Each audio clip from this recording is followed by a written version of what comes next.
Olá pessoal, tudo bem com vocês? Eu sou Luiz França, sou professor de teatro da Favela Mundo e hoje, dando continuidade às nossas aulas de teatro, de brincadeiras lúdicas teatrais, hoje eu trouxe uma aula um pouquinho diferente, mas muito legal, que vale muito a pena conhecer, que é a história do teatro no mundo. Lembrando que, quando a gente fala de teatro, a gente está falando do teatro ocidental, porque a gente vive no Ocidente e é esse teatro que a gente conhece no nosso dia a dia.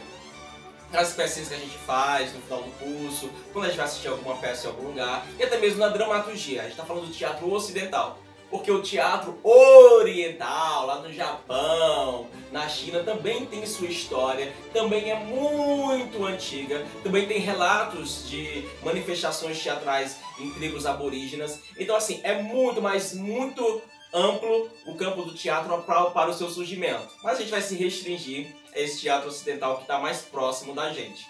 Ele surgiu na Grécia. Isso mesmo, na Grécia. Na Grécia que é o berço de tudo. É o berço da sabedoria, da civilização, é o berço do conhecimento, do que é ser cidadão. Então não era diferente, né? Na Grécia também surgiu o que a gente chama hoje de teatro. Como surgiu? Os gregos, naquela época, eles acreditavam em vários deuses. Acreditavam no deus do mar, Poseidon, acreditavam no deus da guerra, Ares, acreditavam na deusa do amor, da beleza, Afrodite, acreditavam no deus dos deuses, que era Zeus, e também acreditavam num deus que ele é muito específico. É o Dionísio, o deus das festas, o deus do vinho. Para esse deus, existiam grandes celebrações, que eram como se fossem umas peregrinações, como hoje em dia, procissões, só que em menor proporção. Mas era sempre regado com muito vinho e como se fosse uma celebração, uma festa. O pessoal ia bebendo vinho e celebrando esse culto a Dionísio. Numa dessas manifestações, teve um dia que um certo homem subiu no tablado. O tablado é mais como se fosse mais ou menos um palcozinho de madeira, mais alto, mais elevado. Ele subiu nesse palco e falou assim: "Eu sou Dionísio!" Tá aí a primeira representação teatral da nossa história do teatro ocidental. Ele representou. Mas o que seria representar? Por exemplo, na minha vida, eu não sou bombeiro. Mas quando eu entro para o teatro, eu posso representar um bombeiro, posso representar um médico, um morador de rua, eu posso representar diversas pessoas que não fazem parte da minha realidade. Então ele representou o deus Dionísio quando ele falou: "Eu sou Dionísio!" E aí surgiu a semente do que a gente conhece hoje como teatro. Essa semente foi brotando, foi germinando, até que ela florou lá na Grécia, em espaços cênicos, conhecido como teatro de arena. O teatro de arena, vou te explicar mais ou menos como é que é. Era quase como se fosse um espaço abaixo e logo em seguida vinham umas arquibancadas em formas de meia-lua que iam sobrepondo esse espaço cênico teatral. Ou seja, o palco ficava embaixo e as arquibancadas ficavam elevadas, como um estádio de futebol. Só que o estádio de futebol ele é quadrado. O teatro de arena ele é uma semilua. O palco ficava aqui e a semilua aqui, ó. Ai meu Deus, é assim, isso. Esse era o espaço cênico que existe até hoje ainda na cidade de Atenas, enfim, na Grécia. É possível encontrar essas construções tão antigas que são preservadas pelo tempo até hoje. E aí, como eles representavam? Esse espaço, lembrando, esse espaço era um espaço que ajudava na projeção, na escuta, porque na verdade, naquela época não existia tecnologia como existe hoje. Então assim, era necessário um espaço que eu pudesse escutar o que os atores estão falando lá embaixo, se eu estou na arquibancada lá em cima. Também não era possível ver muito a fisionomia dos atores. Então o que aconteceu?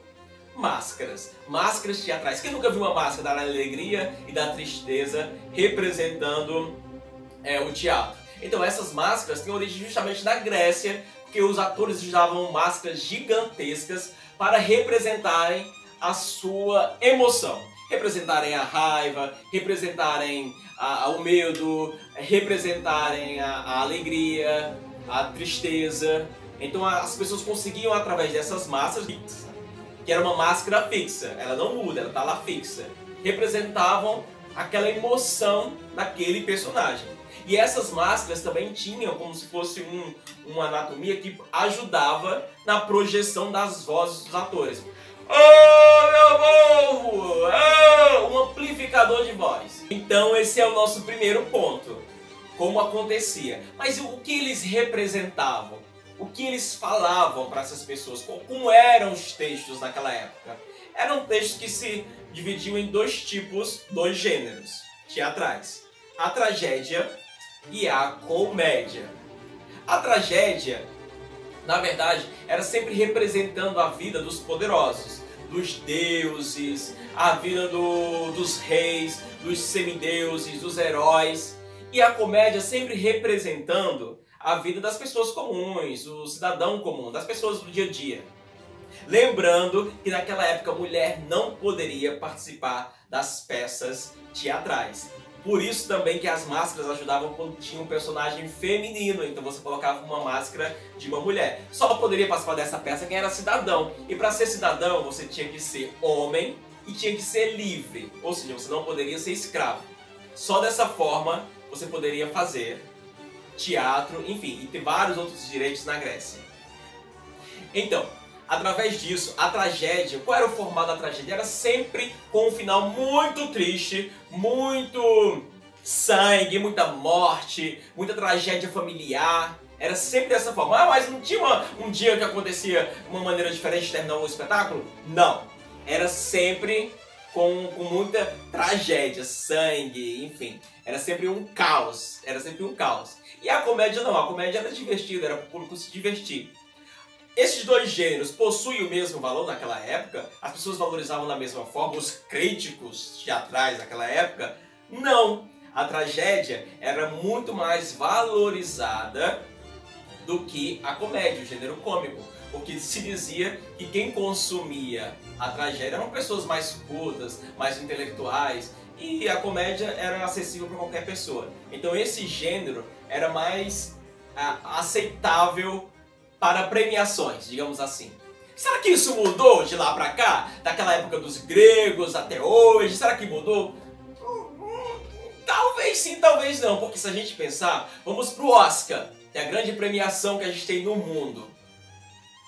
Os prêmios geralmente são dados a filmes que são dramáticos, a atores que fazem filmes dramáticos, a roteiristas que fazem filmes dramáticos, enfim, tudo é voltado para o filme dramático e não para o filme cômico. A comédia, até hoje, tantos anos depois, ainda não conseguiu o seu lugar de valorização, de valorizar os atores cômicos como eles merecem ser valorizados, porque é muito difícil fazer comédia. E agora eu falei muito a palavra representar, representar, só para fechar agora essa nossa aula aqui de história, que é super importante para a nossa vida, para o nosso conhecimento, mas a gente falou muito a palavra representar, representar, representar. Representar é um termo que hoje em dia a gente não usa mais. Antigamente pensava-se que para fazer a representação de algum texto, você simplesmente decorava um texto, as falas, e representava, falava aquelas falas. Era assim que a gente entendia o fazer teatro. Hoje em dia a gente entendeu que não é isso. Que a gente precisa entender aquele personagem que a gente faz. Que a gente precisa saber quais são os seus dilemas, saber quais são as suas angústias, o que o fez ele fazer aquele tipo de atitude. Então a gente entendeu que isso é uma interpretação e não uma representação. Eu não só falo a fala, eu interpreto aquela fala. Até porque, mesmo quando eu estou em silêncio, eu também estou interpretando. Quando, por exemplo, eu estou contracenando com um amiguinho meu. O amiguinho tá falando a fala dele, eu não fico parado, quieto, sem ter nenhuma ação. Não, muito pelo contrário. Eu estou interpretando dentro e escutando o que ele está me falando. Quando ele está brigando comigo, se eu vou brigar logo em seguida, aquilo ali vai mexendo comigo. Ele está falando, mas está mexendo comigo. Até que essa emoção que eu estou sentindo se explode numa fala para que eu possa respondê-lo. Então eu estou interpretando, jogando, contracenando. Então é isso, gente. Eu espero que vocês tenham gostado dessa aula de história teatral, de como surgiu o teatro no mundo. E se gostou, é só comentar aqui falar aqui nos comentários o que vocês acharam desse vídeo, se gostaram, se ficou claro, se tem alguma dúvida pra gente tirar a dúvida de vocês. E é isso, por hoje é só. Um beijo e tchau!